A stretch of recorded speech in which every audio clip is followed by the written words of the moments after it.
बिस्मिल्लाहिर्रहमानिर्रहीम। स्टूडेंट्स, आपने पेपर को कैसे करना है, सबसे पहले आपका सवाल नंबर जो है ये लिखना बहुत ज़रूरी है। और सवाल नंबर आप कौन सा लिखेंगे, जो आपके क्वेश्चन नंबर के ऊपर होगा। यानी क्वेश्चन पेपर के ऊपर जो आपका क्वेश्चन नंबर लिखा हुआ है वही क्वेश्चन नंबर आप आंसर शीट पे लिखेंगे। उसके बाद उसकी मेन हेडिंग जो है वो देंगे।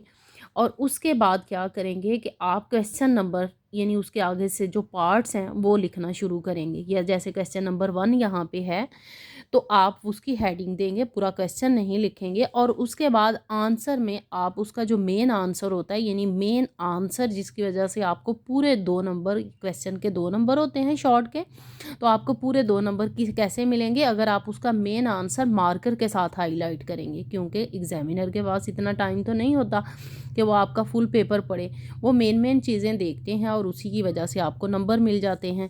ये देखें, वैसे तो प्रेजेंटेशन बच्ची ने बहुत अच्छी की है, बहुत नीट पेपर है, उसको नंबर वैसे भी मिल सकते हैं।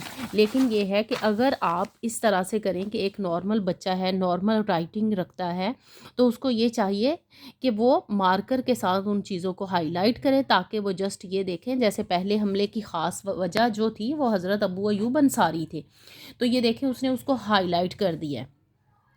ये देखें उसने मेन आंसर को इस तरह से लिख दिया है। तो इस तरह आपको पूरे 2 नंबर जो हैं वो मिल सकते हैं।